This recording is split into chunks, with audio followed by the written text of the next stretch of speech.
Vamos a hablar con el ex cura Adrián Vitali, escritor, algunos libros seguramente ustedes los conocerán, el de 5 curas. Está ahora escribiendo un libro sobre los pederastas en la iglesia. El tema que vamos a tocar ahora, probablemente esta semana se conozca el fallo. Mañana van a declarar, va a haber la última declaración en el marco de esta causa de lo ocurrido en la casa del niño del padre Aguilera. Vamos a compartir un informe con esto, con lo de Grassi, y después charlamos aquí con Adrián.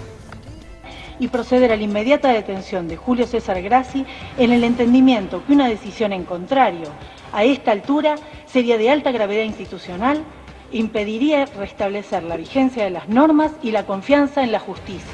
Mi vida es trabajar por los chicos más necesitados. Antes lo hacía dentro de la fundación, ahora lo hago fuera de la fundación.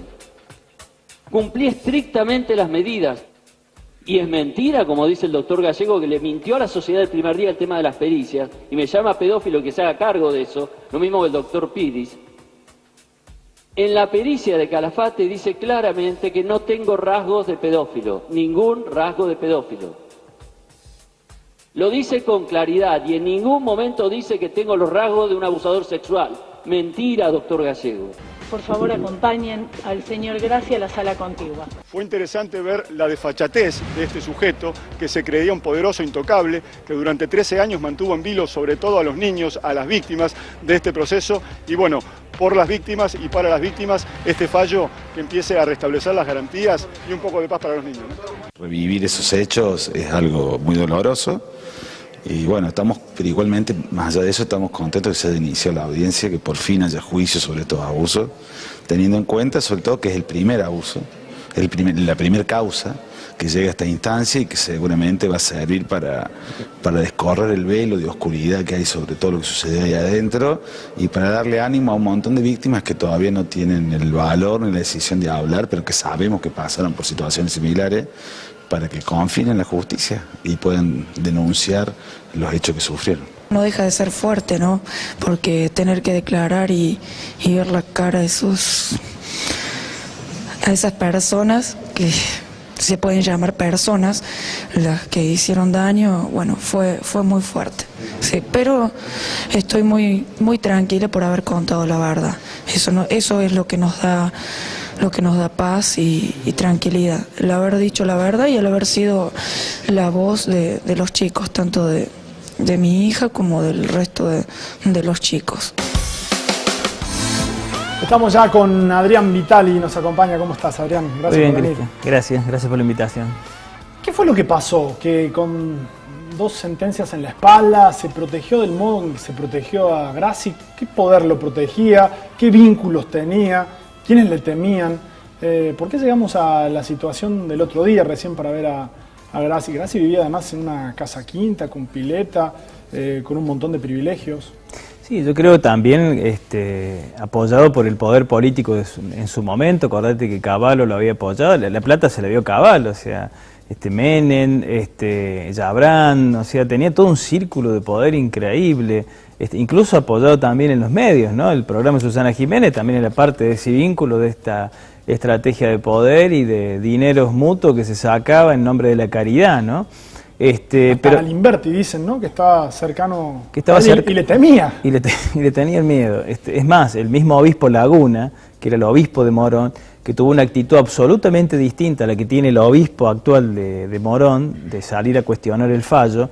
Laguna fue el que manifestó las dificultades que siempre tuvo con Grassi, ¿no? Siempre intentó marcar las diferencias o encuadrarlo, y el poder eclesiástico en su momento, con el nuncio apostólico, le daban protección y no permitían que Laguna pudiese sancionarlo a Grassi en ningún momento. Por eso digo, llegó hasta donde llegó y con los beneficios que tuvo, que realmente era un escándalo para la justicia, pero también para la sociedad y también para las víctimas, ¿no? ¿Qué es el derecho canónico en este tipo de casos, por ejemplo, de pederastía? Bueno, el derecho canónico dice que en estos casos se debe sancionar con pena justa. Es bastante ambiguo. ¿Qué significa pena justa? Y será rezar un rosario, hacer un retiro espiritual, o mandarlos a algún otro lugar, cambiarlo de lugar, que es parte de la práctica eclesiástica también. Pero al final dice, y también se contempla en algunos casos la expulsión del Estado clerical, ¿no? La reducción al Estado laical. Pero lo deja ahí como una cuestión, digamos, de decisión ya de, en este caso, del pontífice, ¿no? Porque, digamos, el tema de la pederastía está determinada o manejada ya por la Secretaría, por el secretario no sé si de Estado, pero sí la antigua Inquisición, ¿no? Era el que manejaba, cuando estaba Ratzinger, todo este tipo de problemas. Por eso Benedicto XVI conocía perfectamente el tema de la pederastía, y todos conocían perfectamente el tema de la pederastía, y ahora nadie puede hacerse el distraído, porque había un documento que era secreto en ese momento, hasta que en el 2002 salta con los conflictos en Estados Unidos de los abusos y de las denuncias por pederastía, que se llama Crimen Solicitaciones. Ese documento explica, es el protocolo de cómo manejarse en los casos de pederastía en la iglesia. Había que separar al sacerdote acusado, si la víctima hablaba había que intentar indemnizarla, pero había que firmar un contrato de confidencialidad donde no se hablara más. Si la víctima en el plazo de 10 días no denunciaba a su abusador a la autoridad eclesiástica, la víctima quedaba excomulgada con la máxima sentencia de la Iglesia, que es late sentencia ipso facto, es decir, la comunión automática sin proceso judicial.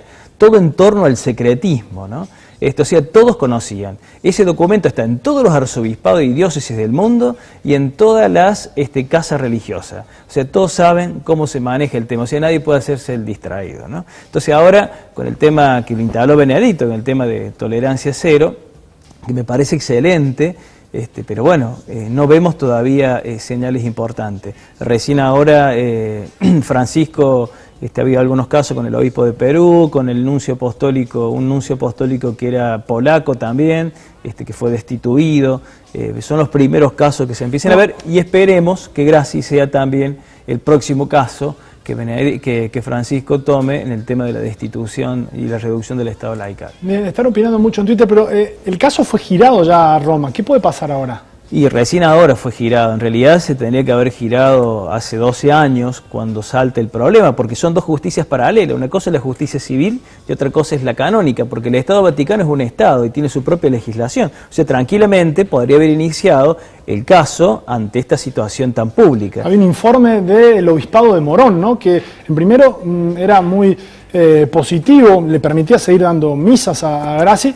Ha cambiado al final, me imagino. Bueno, cuando se lo condena ahora a Grassi, el Obispado de Morón saca un comunicado diciendo que apoyaba, diciendo que tenía dudas sobre el fallo, ¿no?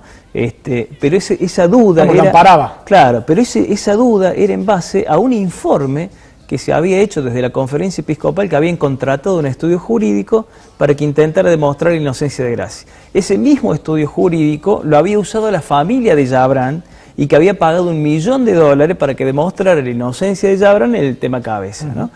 Bueno, eso mismo pasó, y con ese mismo documento que andaban por todos lados, andaba Portal paseándose por todos los programas con eso, argumentan, digamos, la inocencia de Grassi, por eso cuestionan el fallo, y el obispado de Morón cuestionó, digamos, el fallo, no estaba de acuerdo. Ahora, lo que llama la atención, que en menos de 24 horas, cuando saca ese documento o esa declaración, sale diciendo que le quita las licencias sacerdotales a Grassi para que pueda ejercer su ministerio, cuando lo había ejercido durante todo este tiempo, y que gira el material o el informe a Roma para que, bueno, Francisco defina. Yo creo que el que levantó el teléfono fue Francisco, ante semejante escándalo de salir a, digamos, ampararlo a Grassi con la tercera, digamos, condena, para poder dar una solución. Y lo que puede pasar ahora es o que el Vaticano diga que no pasó nada, basándose en ese informe, o que lo reduzca al Estado laical, o que le dé algunas de estas penas que bueno, corresponde a la víctima, que no sabemos cuáles pueden ser. Hasta el momento las que se venían dando era la de una confesión, cambiarlos de lugar y hacer algún retiro espiritual, ¿no? Una pena justa, ojalá sea una pena justa. Justa, ¿no? En serio, ¿no? A ver, ¿qué dicen, Julia, en las redes los invitados en Twitter? Marta Alanís, que es una de nuestras invitadas, está opinando en @Zona Política lo siguiente. Dice: Grassi pasó años de impunidad con apoyo de políticos, pero también del clero, todos sabían. Además nos dice: las autoridades eclesiásticas con poder sobre la justicia han impedido los juicios. La actitud del Papa es favorecer los juicios que tienen menos costos que taparlos. Eso nos dice Marta Alanís. Muy bien, muchas gracias. Bueno, mañana es la última declaración en el marco de la causa de lo sucedido, de los abusos ocurridos en la Casa del Niño, del padre Aguilera. Existe la posibilidad que ya esta semana, muy probablemente, tengamos el fallo. Contanos un poquito qué pasó allí y qué puede pasar con este fallo. Lo primero que hay que decir es que valorar el esfuerzo y vamos a ser redundantes, y el valor de esas niñas que se animaron a denunciar, de esa mamá, de ese papá, que le creyeron, porque el gran problema en el tema de la pederastía es que no se le cree a los niños, y sobre todo cuando el que abusa es una autoridad venida de Dios, ¿no? Entonces hay un conflicto de autoridad muy grande y muy grave, ¿no? Bueno, estos papás les creyeron a estos chicos y empezaron a buscar justicia, que no les fue fácil, porque se los trató de loco, de mentiroso, de intentar desestabilizar una institución modelo, y desnudaron que muchas veces en nombre de la caridad se cometen muchos crímenes, ¿no? Es como que el que hace algo por el otro tiene impunidad para hacer lo que se le ocurra. Bueno, eso ha quedado claro y esperemos que quede claro cuando el juicio termine, ¿no? Con la sentencia, digamos, de los abusadores. Pero también el Estado no puede seguir dejando en manos de cualquier institución su responsabilidad. Puede ser en un momento que el Estado no tenía los elementos para poder hacerse cargo de los chicos, pero no puede ser que ande privatizando a los chicos en organizaciones, ¿no? Esto sin poner en duda el esfuerzo y la voluntad de muchas organizaciones que me parecen fantásticas, pero el Estado no puede tener los espacios más importantes donde pone a sus chicos en instituciones privadas porque no tiene espacios propios. ¿Es normal que ocurran cosas como estas, por ejemplo, y que no las sepamos? Evidentemente sí. Cuando estas cosas se empiezan a plantear, muchos empiezan a desempolvar las heridas. Es muy grave el abuso en institutos religiosos, como en otros lugares también, lugares de familias, ¿no? Digamos, la cicatriz que lleva la persona es muy grande. Mira, los otros días, a partir de estos temas que uno empieza a conversar, del tema de los abusos, se comunica conmigo un ex sacerdote de Paraná, y me cuenta que él fue el que lo denunció a Yarás. Yarás es el cura que abusó de 50 seminaristas menores y que Monseñor Carles se lo mandó a Roma a hacer un retiro espiritual, un cursito de espiritualidad, y después lo trasladaron a Tucumán, y que el tema salta cuando este sacerdote lo denuncia, y lo denuncia porque no podía vivir de las pesadillas que tenía. Y él estaba casado y tenía 2 nenas. Y le tuvo que contar a la esposa, le tuvo que confesar lo que él había vivido con este sacerdote. Y fue la esposa la que lo ayudó y lo contuvo para que haga la denuncia, ¿no? Y hace poquito la justicia de Paraná dijo que el caso había prescripto, ¿no?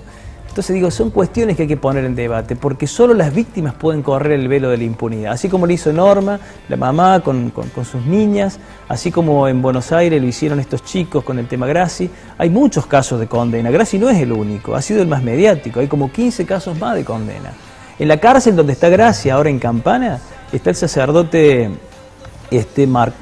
Marcó, creo que